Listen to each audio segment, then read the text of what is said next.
आज हम यहाँ पे टॉर्शन के बारे में पढ़ेंगे। तो टॉर्शन को पहले समझते हैं, टॉर्शन क्या है। देखिए, शाफ्ट बेसिकली क्या होता है। Shaft are a mechanical element which are used to transmit power in machines. They में भी हॉलो शाफ्ट होती है और सॉलिड शाफ्ट होती है, ठीक है।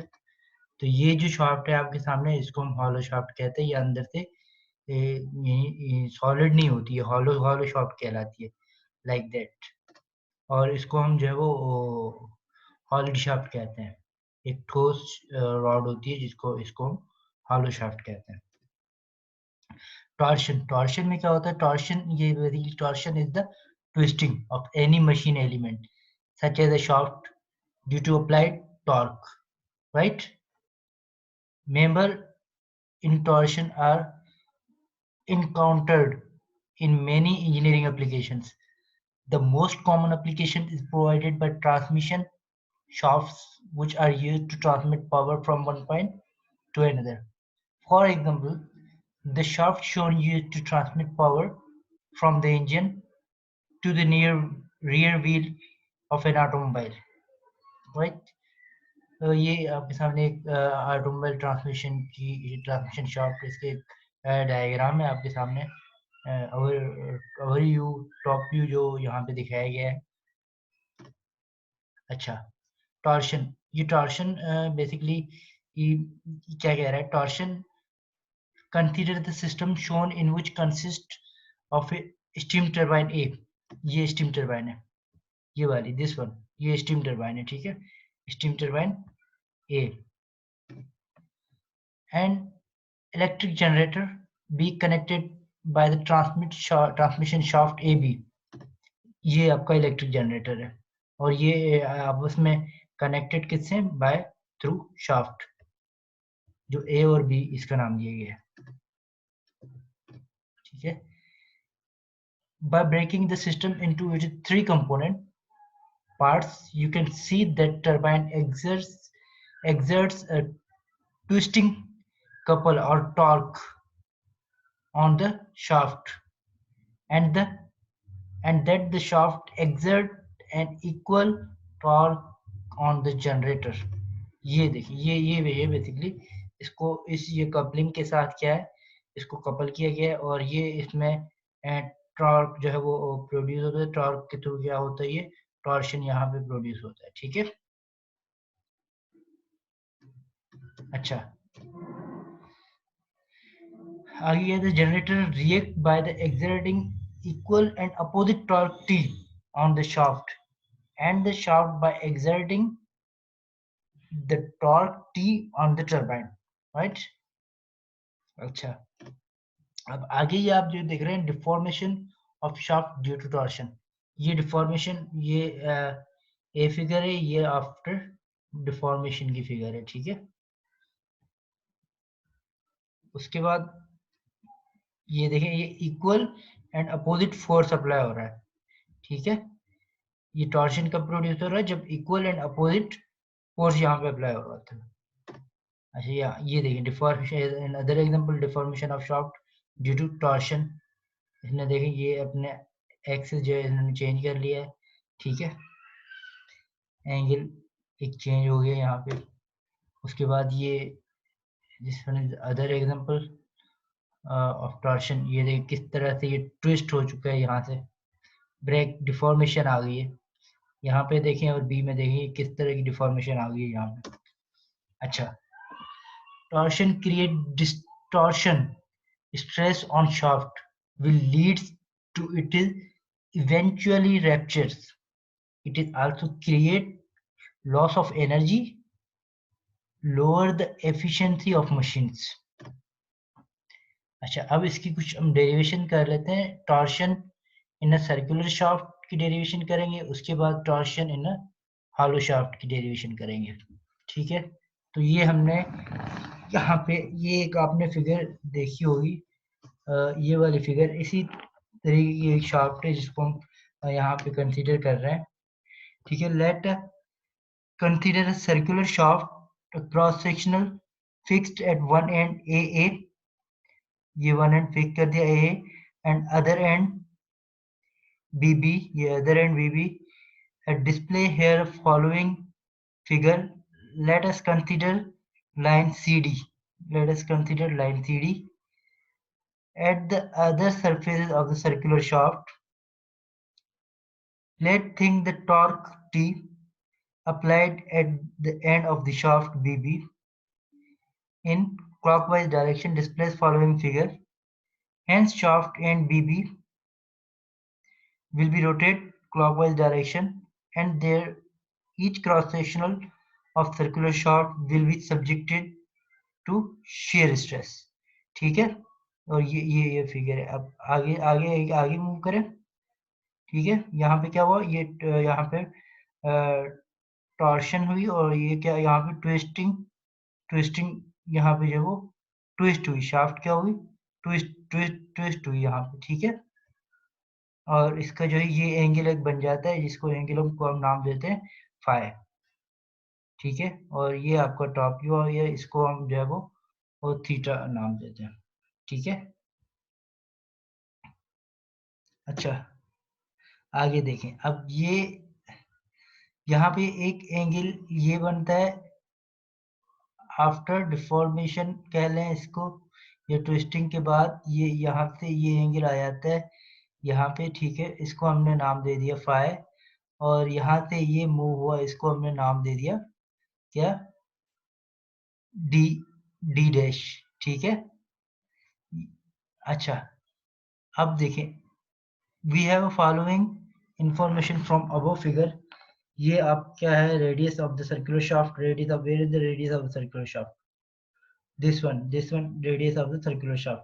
ठीक है, लेंथ ऑफ सर्कुलर शाफ्ट, ये जो है ये लेंथ है इसकी. ठीक है, और ये torque applied at the free and BB in clockwise direction. C modulus of rigidity of the shaft material and the shear stress induced in the material of the shaft due to application torque T. ये है आप CD will be shaft shifted to C dash. CD क्या है, ये shifted कहाँ पे हुआ, CD dash पे. D will be shifted D dash. D will be shifted D dash. OD, where is OD? OD will shifted OD dash, and theta angle of twist, theta angle of twist, theta angle of twist angle DO D dash, and shear strength phi, this one is shear strength phi angle C D D dash. Right, आगे move करें तो हमें पता है tangent phi क्या है, tangent phi है हमारा D D dash upon C D. तो ये जो सी डी है ये बेसिकली क्या है, ये लेंथ है, तो यहाँ पे मैंने एल लिख दिया, क्योंकि ये as a phi is a quite small, therefore we can say tangent phi is equal to phi. तो phi is equal to D D dash upon L. Right, for above figure we can also say that, इसको हम कुछ इस तरह लिख सकते हैं, D D dash equal to O D into theta. ठीक है, यही इसको ही आप इसको अगर आगे सॉल्व करेंगे, ठीक है, क्या होगा, ये फिगर बन जाएगी. ठीक है, आप इसको जब इस वाले एंगल को सॉल्व करेंगे इसी पैटर्न से, तो इसको ये जाके फिगर आपकी बनेगी. ठीक है, D dash equal to O D into 5. अब ओ डी क्या है, ये आर है, तो ये आर इंटू 5. अच्छा, D D dash R into 5, and we have two equations mentioned here, phi is equal to dd upon dl and d into r theta. ठीक, तो ये अब dd वैल्यू हम पुट करके ये यहाँ पे पुट कर लें. ठीक है, तो ये जो वैल्यू है, ये वैल्यू लेट dd की वैल्यू हमने यहाँ पे पुट कर दी, r पाई अपॉन l. ठीक है, तो हमारे पास ये जो फाई हमारे पास आ गया. ठीक है, तो ये क्या होगा, थीटा सॉरी, ये D D R into theta, तो हमारे पास स्ट्रेन एनर्जी क्या आ जाएगी, फाई क्या आ जाएगा, strain energy R into theta upon L. अच्छा, उसके बाद ये phi is equal to R theta into L, strain energy R theta upon L. Let us remind concept of modulus of rigidity. Modulus of rigidity concept क्या था, modulus of rigidity क्या था, shear stress upon shear strain. तो shear strain ये है, तो ये shear strain ऊपर लिख दें, और ये शेयर स्ट्रेस है, दोनों को के डिवाइड कर दें। सी और जी दोनों क्या है, मॉडुलस सी से भी डिनोट करते हैं, जी से भी डिनोट करते हैं।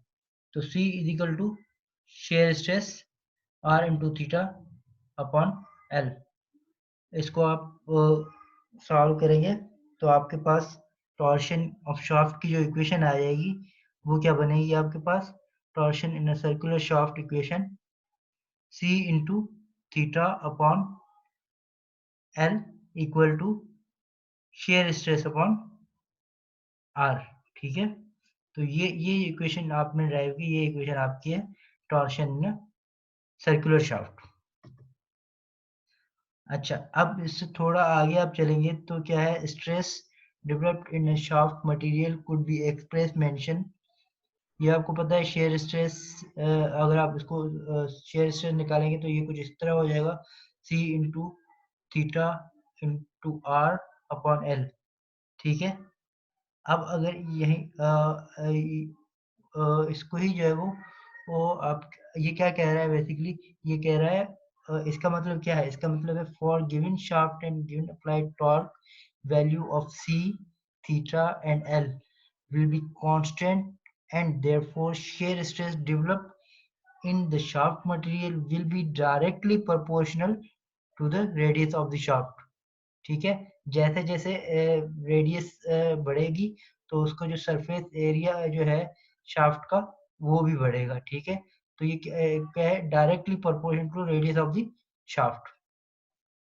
अच्छा, उसके आगे यही लिखा है कि shear stress directly proportional radius of the shaft. If Q is the shear stress induced at the radius R from the center of the shaft, तो इसका इक्वेशन कुछ इस तरह हम इसको लिख सकते हैं जैसे हमने प्रीवियस कर चुके हैं, shear stress upon are equal to Q upon R. ठीक है, अगर आप क्यू अपॉन आर को फाइंड करेंगे तो आपको मिलेगा सी थीटा अपॉन एल। अगर इसी इक्वेशन से आप क्यू अपॉन आर फाइंड करेंगे तो आपको यहाँ से मिल जाएगा, ये क्या मिलेगा, सी थीटा अपॉन एल। तो ये इसकी इक्वेशन ये कुछ इस तरह बन जाएगी, shear stress upon are equal to Q upon r, and q upon r किसके बराबर है, ये equal to c theta upon l. तो ये क्या वो बन गया आपके पास, क्या आ गया, ये दूसरी इक्वेशन आ गई, torsion in a hollow shaft equation. ठीक, अब हमने एक इक्वेशन ड्राइव कर ली, torsion in a circular shaft equation, और दूसरी इक्वेशन ड्राइव कर ली, torsion in a hollow shaft equation, और ये उसकी डायग्राम। अब हम क्या करने जा रहे हैं, अब हम यहाँ पे जो ड्राइव करने जा रहे हैं, maximum transmitting maximum torque transmit by a circular shaft. ठीक है, maximum torque transmit by a circular shaft. तो हम इसके लिए we will discuss here one case circular shaft which will be subjected torsion, and we will secure here the expression for maximum torque transmitted by a circular solid shaft। तो ये हमने एक circular solid shaft की, ये इसका radius है, ये inner radius इसके लिए, और ये आउटर रेडियस के लिए, और ये है small element area d r, इसको कंसीडर किए एक्स एक्सिस और ये वाई एक्सिस। अच्छा, ये आर क्या है, r radius of the shaft, radius of the circular shaft, d diameter of the circular shaft, and d r thickness of small elementary circular ring, and r radius of the small elementary of the circular ring. Q shear stress at a radius r from the center of the circular shaft, and shear stress at outer surfaces of the shaft, and dA area of the small elementary of circular ring. उस dA की area क्या बनेगा, dA equal to 2 pi r into D r. ठीक है, अब देखें, अब ये इक्वेशन वी नो दैट, क्या हमें ये पता है इस इक्वेशन का, ठीक है, the share stress at the radius r from the center could be determined mention here, q upon r is equal to shear stress upon r। ये पहले इक्वेशन भी हम करके आ चुके हैं, ठीक है, तो इससे हमें क्या मिल जाएगा, इससे हमें q मिल जाएगा। ठीक, उसके बाद q मिलने के बाद q मिल गया, उसके बाद क्या है, turning force due to shear stress at a radius from the center could be determined mention here, df क्या है, q इंटू डी ए। ठीक है, डी ए, और डी ए हमारे पास क्या है, डी एफ क्यू हमारे पास है shear stress into are upon r, वो हमने लिख दिया। डी ए एरिया हम आगे हमें पता है 2 pi are into D r, तो यहाँ पे हमने shear stress upon r into 2 pi r square d r, ये चीज़ हमें मिल गई। अब हम क्या मालूम करेंगे, ट्विस्टिंग मोमेंट। ट्विस्टिंग मोमेंट के लिए क्या है, d t turning force into r, तो टर्निंग फोर्स क्या है, टर्निंग फोर्स तो ये रही, तो टर्निंग फोर्स लिख दें और इंटू आर लिख दें। ठीक है, अच्छा, ये हम इसको आप total torque could be easily determined, integrate above equation between 0 to r the total torque transmitted by a circular shaft। पहले हम सिर्फ एक रिंग के, एक मखसूस रिंग के लिए कर रहे थे, एक स्मॉल पार्ट के लिए कर रहे थे, अगर हम होल सबके लिए करें टोटल टॉर्क फाइंड करेंगे तो क्या होगा, ये देखिए, ये तो बाहर, ये कांस्टेंट, ये वैल्यू बाहर आ जाएगी, shear stress upon r into 2 pi, और ये जो है 0 टू आर से इंटीग्रेशन होगी, ये फिगर कहाँ गई, ये 0 टू आर की इंटीग्रेशन, उसके बाद यहाँ पे आर क्यूब 3D और इंटीग्रेशन होगी, तो ये आर का पावर 4 और डिवाइड बाय आर। ठीक है, तो यहाँ पे पाई आर इंटू आर क्यूब, अब देखें ये पाई आर इंटू आर क्यूब, तो इसको हम आर को हम क्या क्या लिख सकते हैं, डी बाई टू, तो डी क्यूब बाई टू, ये इससे मल्टीप्लाई हो गया 2 से, तो ये क्या हो गया, क्योंकि वो 2 पे भी क्यूब आएगा, होल क्यूब आ जाएगा, तो ये यहाँ पे ये 6 पाई बाय 16 हो जाएगा, shear stress into d cube, T is equal to pi divided by 16 shear stress d cube. ये इक्वेशन, ये आपके पास आ जाएगी इसकी maximum torque transmitted by circular shaft. अब ये maximum torque transmitted by circular shaft के लिए थी। ठीक है, अब यही जो है वो आप करेंगे मैक्सिमम टॉर्क ट्रांसमिटेड बाय हालो शाफ्ट।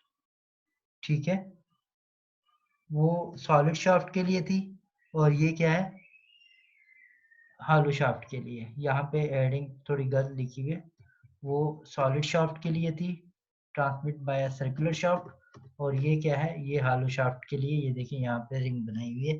ठीक है, अच्छा, a shaft will be set in torsion subjected within the two equal and opposite torque applied, and it is two end. When a shaft will subjected torsion twisting moment, there will be developed shear stress and shear strain in the shaft material. ठीक है, तो we will discuss one case of hollow circular shaft which will be subjected torsion. We will secure here expression for maximum torque transmitted by a hollow circular shaft। ठीक है, ये hollow circular shaft के लिए, और ये उसकी figure आ गई, ये इसका रिंग है, एक एलिमेंट्री एरिया है, ये इसका रेडियस है, और ये आउटर रेडियस जो है वो आर नॉट है, और ये एक से ये आर है। ठीक है, अच्छा, ये आर ओ क्या है, outer radius of the hollow circular shaft.